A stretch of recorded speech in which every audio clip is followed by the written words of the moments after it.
Feng Shui wajah. Kita melanjuti lagi Feng Shui wajah nih ya. Ini bisa berguna secara garis besar untuk orang yang pekerjaannya sering ketemu orang gitu ya.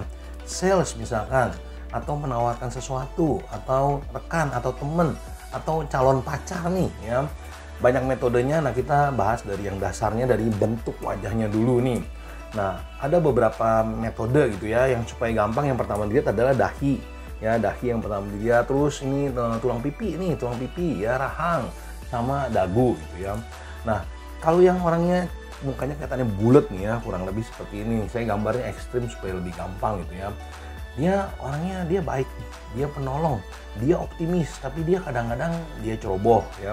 Jadi orang seperti ini kalau kita tahu nih, oh diri kita seperti ini, kita harus kurangi tergesa-gesanya kita ya. Optimisnya kita harus dibarengi sama kerjanya kita, belajarnya kita supaya lebih bagus. Terus kita juga mesti waspada jangan sampai kebaikan kita dimanfaatkan orang. Nah, kita lanjut berikutnya. Nah, yang kedua dia cenderung rata. Kalau yang tadi yang pertama ininya agak lebar nih ya, lebih lebar dari dahinya sedikit nih ininya. Nah, yang kedua dia cenderung rata. Dia cenderung rata, dagunya juga kelihatannya rata gitu ya, lebih rata, lebih bulat. Orang seperti ini dia cerdas ya, dia energik nih, penuh semangat. Dia diplomasi ya, bisa jago berkomunikasi nih. Cuma dia tidak sabaran dan dia sifatnya keras ya, dia susah dibantah orang ya.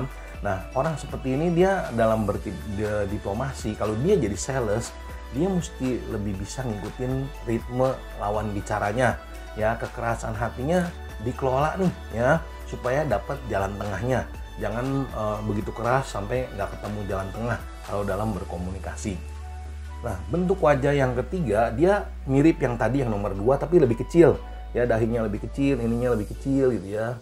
Nah, ininya juga rata. Nah, orang ini juga keras kepala ya, lebih keras kepala lagi nih ya. Emosinya jelek ya, dia gampang meledak-ledak, gampang emosi ya, walaupun tidak harus ditunjukkan emosinya gitu ya. Dia orang yang pekerja keras, dia susah berteman ya, dia susah berteman nih, berteman dekat maksudnya ya, berteman biasa aja, tapi untuk jadi dekat sama dia susah ya, susah untuk mengetahui dirinya dia. Nah, orang seperti ini juga emosinya ya dia mesti kelola ya, keras kepalanya dia mesti kelola nih. Nah, kerja kerasnya dia harus diimbangi dengan kerja yang cerdas supaya capeknya dia ada hasil gitu ya. Nah, kita lanjut lagi ke yang berikut. Nah, Fantomers ini kalau dilihat ya, dahinya dia lebih kecil. Dia bentuknya agak segitiga nih, ya segitiga ya. Dagunya lebih bulat nih. Orang seperti ini juga dia praktikal ya, dia praktis, dia mau cepet nih ya. Dia ulet, dia gampang janji dia gampang. Nah, sales kalau ketemu orang seperti ini memang agak ribet gitu ya, dia gampang janji.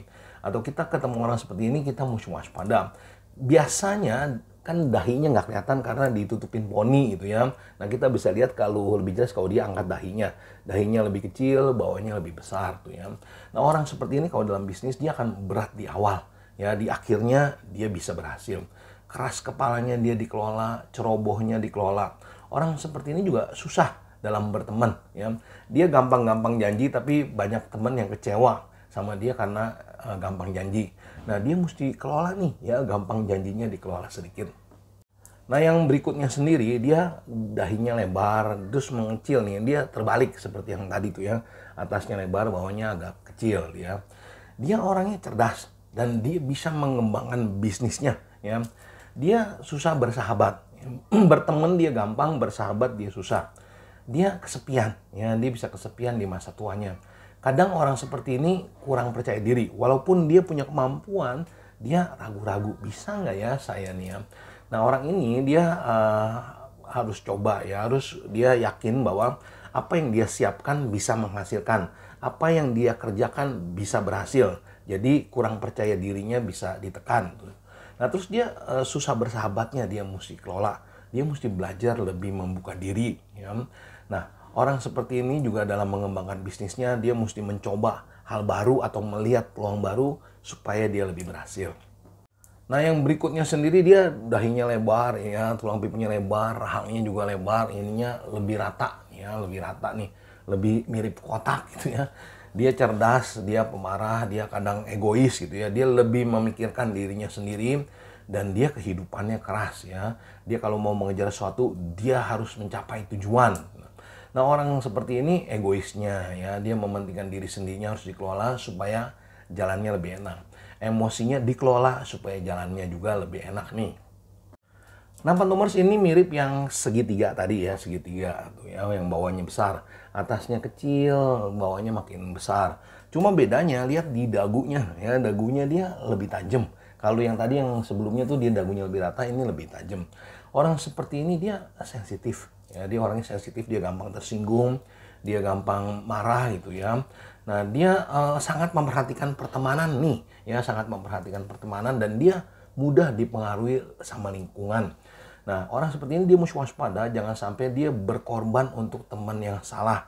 Dia juga mesti waspada, jangan gampang terpengaruh lingkungan yang toksik yang bisa menjatuhkan dia. Nah, Pantomers ini mirip yang kotak ya, mirip yang mukanya lebih kotak, memang agak tipis-tipis, cuma dagunya dia agak lebih panjang. Nah, orang seperti ini dia subjektif, dia tangguh, dia bisa mengatasi masalah, yang dia mesti waspada, dia emosinya yang naik turun. Ya, dia seperti busa, bisa naik, bisa hilang, bisa naik, bisa hilang emosinya nih. Nah, orang seperti ini dia harus bisa kelola, meredam emosi dia yang naik turun. Nah, subjektif tuh dia cenderung melihat sesuatu dari dirinya sendiri, bukan dari posisi orang lain. Nah, itu juga mesti dikelola supaya dia lebih enak. Nah, Pantomers kalau tadi adalah bentuk muka, bentuk wajah dari depan, kita juga mesti lihat bentuk wajah dari samping, ya kan, 3 dimensi nih. Yang pertama dilihat kalau dari samping yang paling gampang itu dahi sama dagu ya, ini yang paling gampang. Nah, kalau orang yang dahinya ke depan, saya gambarnya ekstrim supaya kelihatan loh ya, lebih maju.